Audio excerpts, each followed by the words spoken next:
Mateus, capítulo 13. Instantes depois, Jesus deixou a casa e assentou-se à beira da praia. Não demorou muito e uma multidão ajuntou-se à sua volta, obrigando-o a entrar num barco. Usando o barco como púlpito, contou uma história ao povo. O que vocês acham? Um agricultor estava semeando. Enquanto fazia seu trabalho, algumas sementes caíram pelo caminho, e as aves as comeram. Outras caíram no meio dos pedregulhos. Brotaram rapidamente, mas não aprofundaram raízes. Com o calor do sol, secaram tão rapidamente quanto haviam brotado. Outras ainda caíram no meio das ervas daninhas. As sementes chegaram a brotar, mas foram sufocadas. Por fim, algumas, porém, caíram em boa terra e produziram uma colheita que superou todas as expectativas. Vocês estão entendendo? Os discípulos perguntaram: por que contar histórias? Ele respondeu: vocês já ouviram bastante a respeito do reino de Deus. Conhecem as suas verdades, mas nem todos tiveram esse privilégio. Quando alguém tem o coração preparado, a compreensão é real. Mas se não houver receptividade no coração, logo desaparece. Por isso conto histórias. Meu objetivo é criar disposição, levar o povo a receber a mensagem. Nas condições em que se encontram, eles ficarão ouvindo até o dia do juízo e não entenderão nada.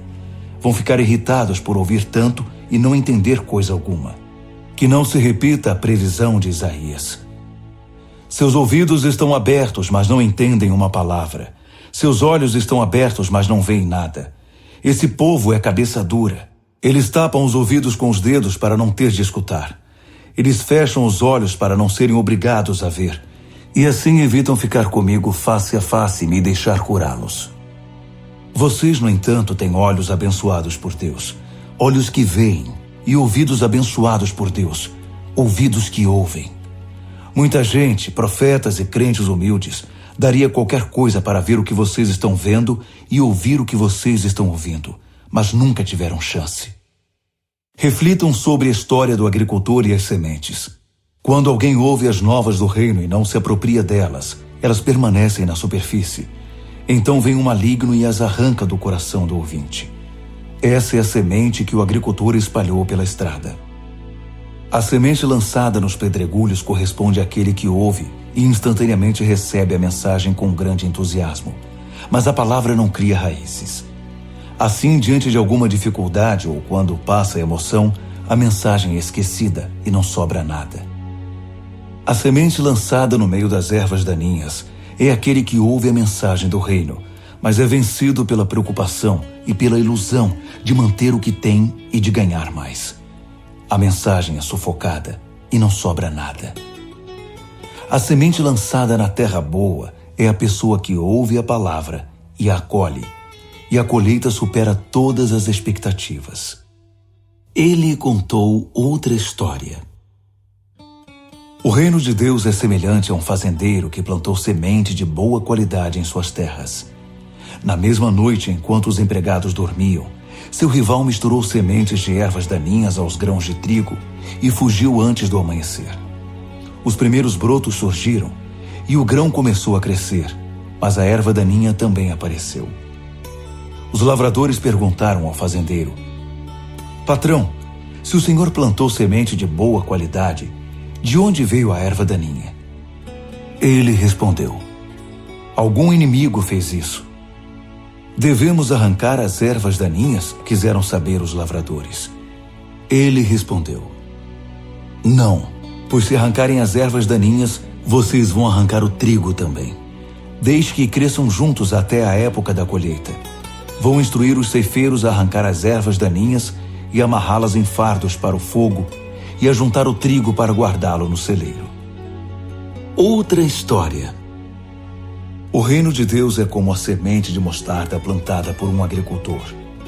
É uma das menores sementes, mas uma vez plantada, germina e cresce tanto que os pássaros fazem ninhos em seus ramos.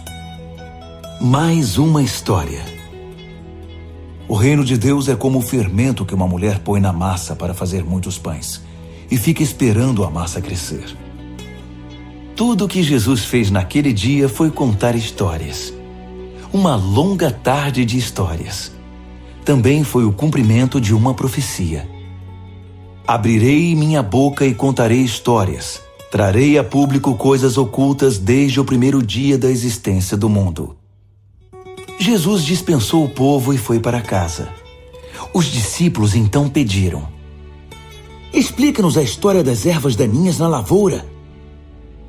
Ele explicou: o agricultor que tem a semente pura é o Filho do Homem. O campo é o mundo. As sementes verdadeiras são súditos do reino. As ervas daninhas são súditos do diabo, e o inimigo que as semeia é o próprio diabo.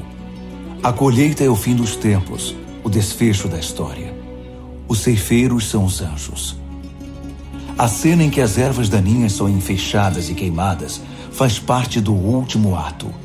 O Filho do Homem enviará seus anjos, arrancará as ervas daninhas de seu reino e as jogará no lixo. Será o fim delas. Ainda tentarão reclamar com o céu, mas ninguém as escutará. Ao mesmo tempo, as vidas prontas, santas e maduras, irão adornar o reino do Pai. Vocês estão entendendo? O reino de Deus é como um tesouro escondido num campo por muitos anos, até ser acidentalmente encontrado por uma pessoa.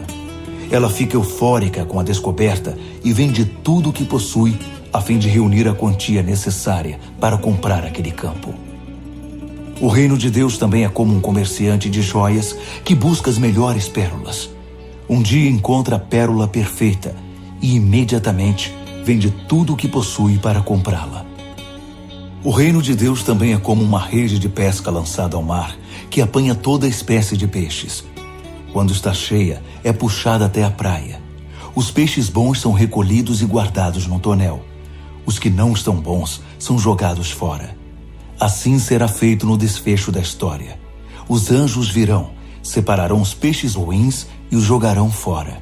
Haverá muita reclamação e desespero, mas isso não vai fazer nenhuma diferença. Jesus perguntou: vocês estão entendendo? Eles responderam: sim. Ele acrescentou: então vocês já devem ter notado que o aluno bem instruído no reino de Deus é como o proprietário de uma loja que tira da prateleira o que necessita, novo ou usado, no momento em que precisa. Jesus terminou de contar essas histórias e partiu dali. Voltou para sua cidade e começou a ensinar na sinagoga. Os ouvintes ficaram impressionados. Ele é muito bom, comentavam. De onde vem tanta sabedoria, tanta capacidade? Perguntavam-se. Não demorou, porém, e já estavam falando mal dele. Ora, nós o conhecemos desde menino, é o filho do carpinteiro. Conhecemos sua mãe Maria e seus irmãos Tiago, José, Simão e Judas. Suas irmãs também vivem aqui. Quem ele pensa que é? E o desprezavam. Jesus observou: um profeta só não é importante em sua terra e em sua família, nas ruas em que brincou quando criança. Por causa da indiferença e da hostilidade deles, não fez muitos milagres ali. Mateus, capítulo 14.